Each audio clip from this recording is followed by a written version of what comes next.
बिस्मिल्लाहिर्रहमानिर्रहीम।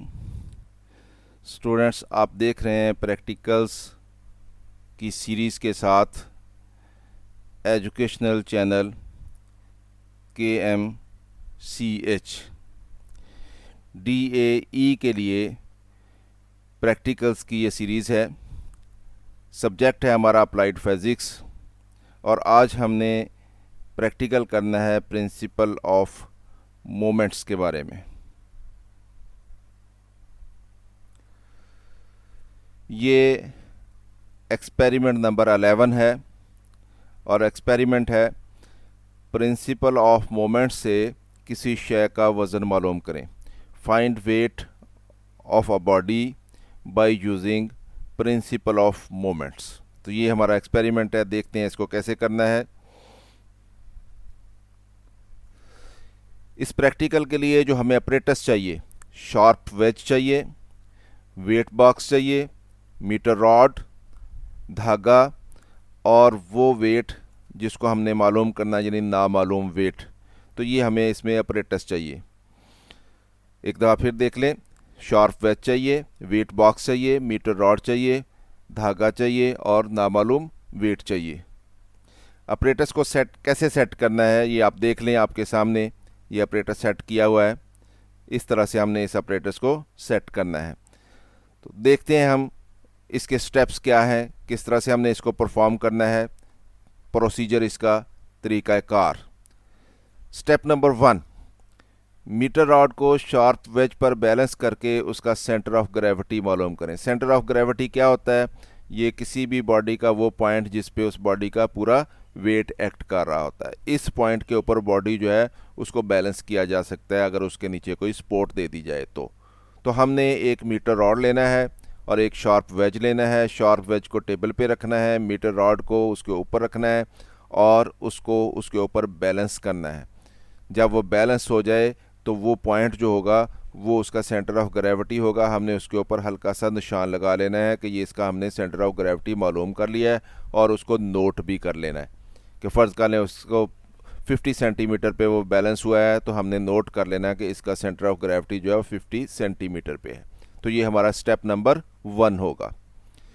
Second step, wait box से एक 50 ग्राम का बाट लें और उसको धागे के लूप से बांधकर मीटर रॉड के एक तरफ लटका दें। यानी हमने वेट बॉक्स में से एक बाट लेना है 50 ग्राम का, आप 100 ग्राम का भी ले सकते हैं, और उसको धागे के साथ बांध के एक लूप बना लेना है और फिर उसको मीटर रॉड के ऊपर चढ़ा देना है एक साइड के ऊपर, यानी एक तरफ उसको लटकाने के लिए। ये हमारा स्टेप नंबर 2 है। फिर हमने एक और बाट लेना है जो कि वो पहले बाट से छोटा हो, यानी 20 ग्राम का हो सकता है या 10 ग्राम का हो सकता है। उसके साथ भी धागे का लूप उसी तरह से बनाना है और उसको उसी साइड पे, जिस साइड पे हमने 50 ग्राम वाला बाट डाला है उसी साइड पे उसको भी डाल देना है धागे का लूप बना के उस मीटर रॉड के ऊपर। ये देखें जैसे यहाँ पे है तो ये एक तरफ 2 बाट जो है धागे का लूप बना के, एक बड़ा बाट अंदर की तरफ और एक छोटा बाट जो है वो बाहर की तरफ लटकाया हुआ है। तो ये आपने मीटर रॉड को वेज से नीचे रख के ये दोनों जो हैं इसके ऊपर चढ़ा लेने हैं और जो नामालूम वेट है जो हमने मालूम करना है उसको दूसरी तरफ हमने धागे का लूप बना के उसको लटकाया हुआ। तो ये हमारा तीसरा स्टेप होगा। तो अब ये देखें हमारे पास ये चौथा स्टेप, वो नामालूम वज़न जो मालूम करना है उसको भी धागे के लूप के ज़रिए मीटर रॉड के साथ दूसरी तरफ लटका लें। तो ये हमने स्टेप कर लिए 4, उसको लटका लिया। अब इसका हमने फ़र्ज़ कर लेना है कि जो नामालूम वेट है हमारे पास उसका वज़न जो है वो W है, उसको W कह लें आप।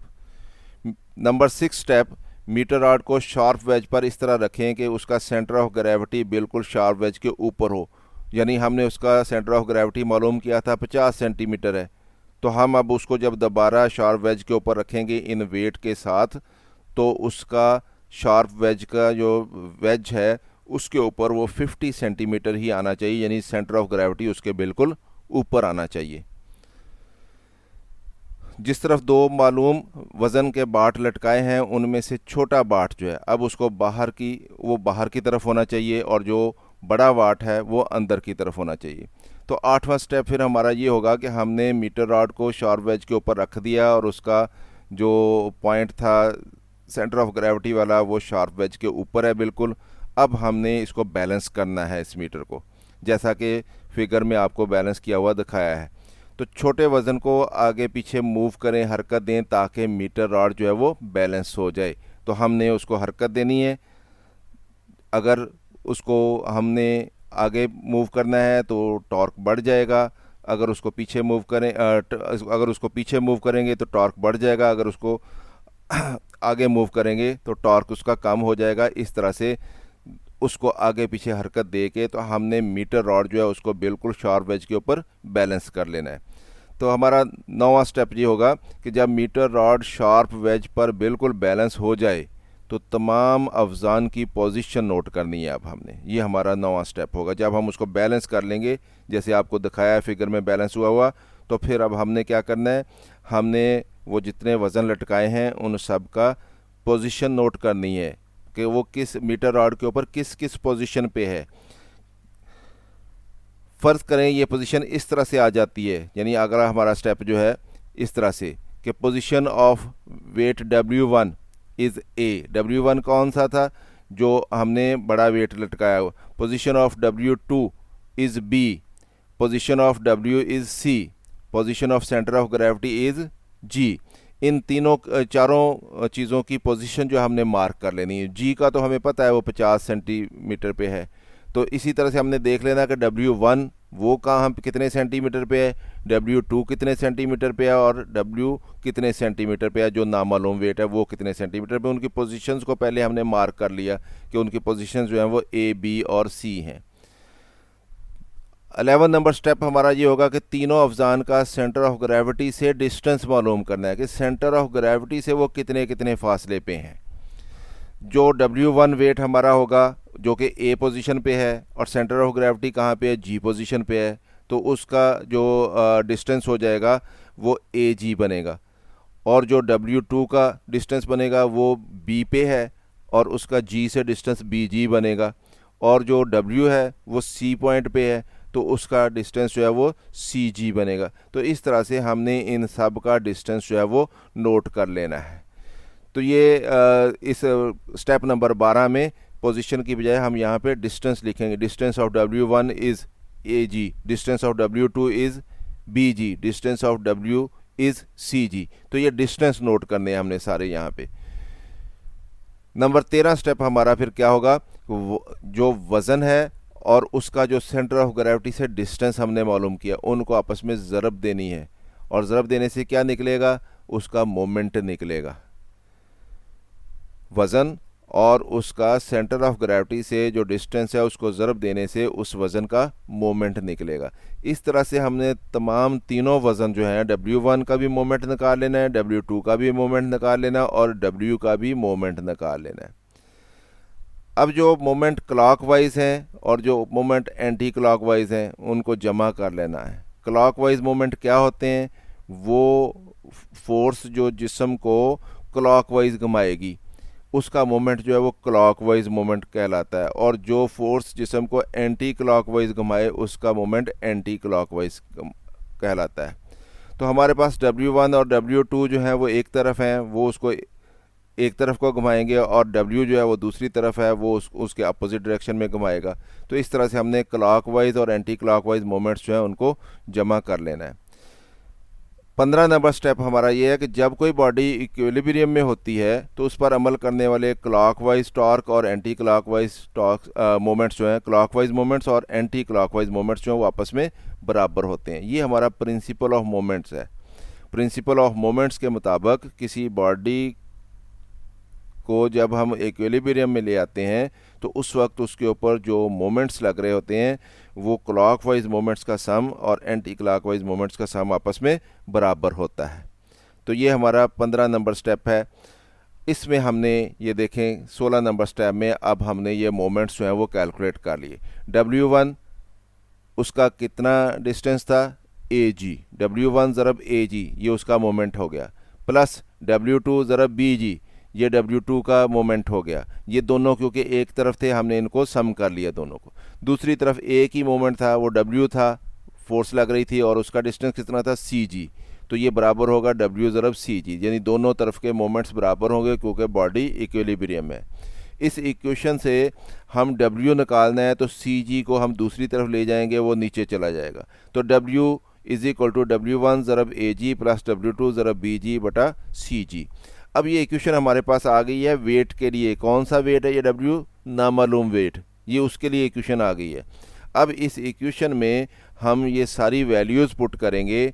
W1 की वैल्यू लगाएंगे क्योंकि हमें पता है कि हमने W1 कितना वज़न लटकाया, AG भी हमने नोट किया हुआ है, W2 हमें पता है, BG नोट किया हुआ है और CG भी हमें पता है। तो ये सारी वैल्यूज़ इसमें दर्ज करेंगे तो W मालूम कर लेंगे। स्टेप नंबर 17 हमारा, इस इक्वेशन में वैल्यूज़ दर्ज करके बॉडी का वज़न मालूम कर लें। और स्टेप नंबर 18, वज़न की पोजीशन यानी नामालूम वज़न जो है उसकी पोजीशन थोड़ी सी चेंज करें। अब ज़ाहिर है फिर वो इक्विलिब्रियम में नहीं रहेगा, तो हमें दूसरी तरफ जो छोटा वेट है उसको दोबारा से आगे पीछे मूव करके इसको फिर से बैलेंस करना पड़ेगा। उसको फिर से बैलेंस करें। अब दोबारा से ये एक्सपेरिमेंट दोहराएं, यानी सब वज़न जो हैं उन वज़ान जो है उनकी पोजीशन दोबारा से नोट करें और फिर दोबारा से ये इक्वेशन जो है हमारे पास 16 नंबर स्टेप में जो उसमें वैल्यूज़ पुट करके तो दोबारा से हम W निकालें। तो इस तरह से 3 दफ़ा हमने इसको दोहराना है और तीनों दफ़ा हमने ये W मालूम करना है और फिर हमने उसकी औसत ले लेनी है, तो ये नामालूम बॉडी का वज़न मालूम हो जाएगा। अब इस प्रैक्टिकल को करते हुए एहतियातें क्या करनी है हमने? नंबर 1, सेंटर ऑफ ग्रेविटी मालूम करते हुए मीटर रॉड को बिल्कुल हॉरिजॉन्टल लेवल में होना चाहिए, यानी उसको पूरी तरह से बैलेंस करें। ये नहीं है कि वो पूरी तरह से बैलेंस ना हो तो आप सेंटर ऑफ ग्रेविटी जो है उसको नोट कर लें। नंबर 2, जब अवजान लटका कर मीटर रॉड को बैलेंस करें तो उसका centre of gravity sharp wedge के बिल्कुल ऊपर हो। ये नहीं है कि जब हमने वज़न लटका लिए हैं और फिर अब हमने दोबारा से मीटर रॉड को शार्प वेज के ऊपर रखना है तो वो किसी और पॉइंट के ऊपर हम उसको रख दें। जो हमने पहले सेंटर ऑफ ग्रेविटी मालूम किया है वही पॉइंट जो है वो दोबारा शार्प वेज के ऊपर आना चाहिए। वेज बहुत शार्प होना चाहिए।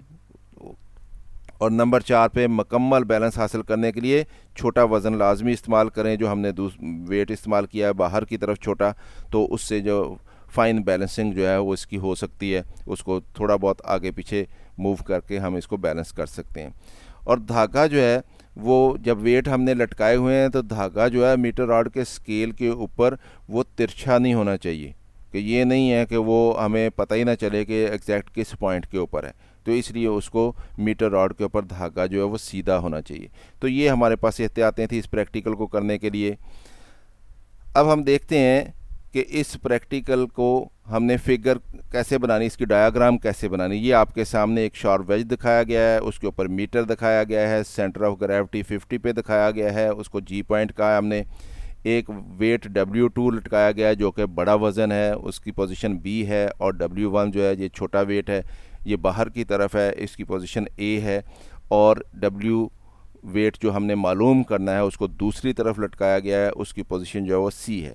इसी तरह से आप कापियों में ये फिगर जो है इसको बनाएंगे।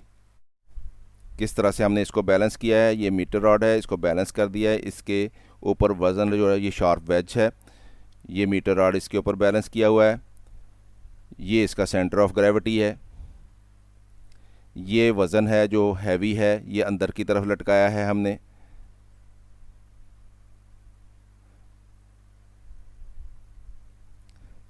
ये छोटा वेट है, ये बाहर की तरफ लटकाया है हमने। ये वो वज़न है जो कि नामालूम है, जिसको हमने मालूम करना है, और इसको हमने बैलेंस कर दिया है। अब ये दोनों वेट जो हैं ये एक तरफ है, ये इसको इस तरह से घुमाएंगे यूं, तो इनका मोमेंट जो है वो एक तरफ को है दोनों का। और ये वेट जो है नामालूम वेट है इस तरफ, ये इसको इस तरह से घुमाएगा, यानी इसका मोमेंट जो है वो उन दोनों के अपोजिट डायरेक्शन में है यूं। अब हमने इस मीटर रॉड के सेंटर से यानी सेंटर ऑफ ग्रेविटी से इनके डिस्टेंस नोट करने हैं। ये छोटे वेट का डिस्टेंस है यहाँ से लेकर, और ये बड़ा वेट है यहाँ पे। इसको पोजीशन दे लें, उसको हमने ए कह लिया, बी कह लिया, इसको हम सी कह लेते हैं, ये इसकी पोजीशन सी है। यहाँ से ए ये डाउनवर्ड एक्ट कर रहा है, ये फासला जो है वो ए जी बनेगा, इस वेट का फासला ये ए जी बनेगा, ए जी।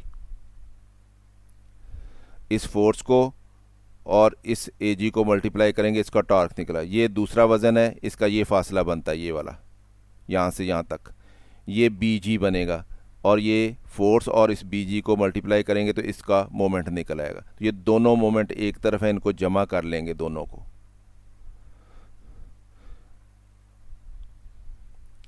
ये इस तरफ के मोमेंट्स हो गए। ये W है, इसकी पोजीशन यहाँ पे है, और इसका भी यहाँ से लेकर ये G तक का फासला ये वाला, ये फासला नोट करेंगे हम। इस फोर्स को इस फासला से मल्टीप्लाई कर देंगे तो इसका मोमेंट निकल आएगा। तो इस तरह से हम इस ऑपरेटर्स को सेट करेंगे और इस तरह से हम रीडिंग लेंगे। अब ऑब्जर्वेशन टेबल कैसा बनाना है हमने, तो इसमें सबसे पहले तो हम सेंटर ऑफ ग्रेविटी नोट करेंगे मीटर रॉड का। ये आप इसी तरह से टेबल अपनी कापियों में बना लेंगे। 50 सेंटीमीटर पे फ़र्ज़ कर लें वो बैलेंस हुआ है। तो अब हमने 3 दफ़ा इस प्रैक्टिकल को परफॉर्म करना है। तो टेबल में हमने सीरियल नंबर 1, 2 और 3 ले लिया। वेट W1, अब इसको वेट हमारे पास ग्राम में होगा, आप इसको न्यूटन में कन्वर्ट कर लेंगे। यानी अगर 10 ग्राम वेट आपने लिया है तो जी की वैल्यू अगर आप 10 लेंगे तो उसके न्यूटन बनाएंगे तो ये 0.1 न्यूटन बनेगा। तो 0.1 न्यूटन हमारा W1 है, छोटा वेट जो बाहर की तरफ है। और दूसरा वेट हमने लिया है 50 ग्राम का, वो 0.5 न्यूटन बन जाएगा अगर हम जी की वैल्यू 10 लेंगे तो ये बड़ा वेट है 0.5 न्यूटन का। और डिस्टेंस जो है वो ए जी, यानी ए से जी तक का डिस्टेंस जो है वो 0.3 मीटर में हमने उसको कन्वर्ट कर लिया। हम वहाँ से सेंटीमीटर नोट करेंगे, 30 सेंटीमीटर आएगा तो ये 0.3 मीटर बन जाएगा। इसी तरह से डिस्टेंस बी जी यानी दूसरे वेट का वो 0.2 मीटर, यानी 20 सेंटीमीटर पे था वो, तो वो 0.2 मीटर बन जाएंगे। और नामालूम वेट का डिस्टेंस जो है वो 0.3, यानी वो 30 सेंटीमीटर पे था सेंटर ऑफ ग्रेविटी से, तो वो 0.3 मीटर बन जाएगा। अब इस फार्मूला में हमने ये वैल्यूज़ पुट करनी है। W1 की जगह पे 0.1, AG की जगह पे हमने वैल्यू 0.3 लगानी है, W2 की जगह पे 0.2 लगाना है, W2 की जगह पे 0.5 और BG की जगह पे 0.2 और CG की जगह पे 0.3। इसको हल करना है तो हमारे पास नामालूम बॉडी का ये वेट निकल आया। तो हमने इसको 3 दफ़ा परफॉर्म किया तो तीनों दफ़ा ये वेट हमारे पास निकल आए।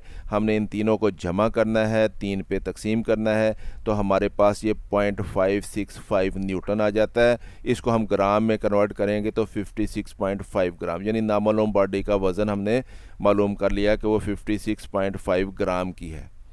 तो इस तरह से हमने ये ऑब्जर्वेशन टेबल बनाना है। ये कैलकुलेशन का तरीक़ाकार बताया गया आपको कि कैलकुलेशन कैसे करनी है। इसको देख के आप बाकी की दोनों वैल्यूज़ हैं उनकी भी कैलकुलेशन कर सकते हैं। तो स्टूडेंट्स, ये था हमारा प्रैक्टिकल। आप इसको कापियों पे नोट करें। जो बग़ैर लाइनों वाला सफ़ा है उसके ऊपर आपने टाइटल लिखना है, ऑपरेटर्स लिखना है और तरीक़ाकार लिखना है, यानी स्टेप लिखने हैं और एहतियातें लिखनी है। और जो लाइनों वाला सफ़ा है उसके ऊपर आपने डायग्राम बनानी है, टेबल बनाना है और वज़न कैलकुलेट करना है। तो इस तरह से ये आपका प्रैक्टिकल जो है वो कंप्लीट हो जाएगा। मेरी तरफ़ से अल्लाह हाफिज़, शाद रहें, आबाद रहें।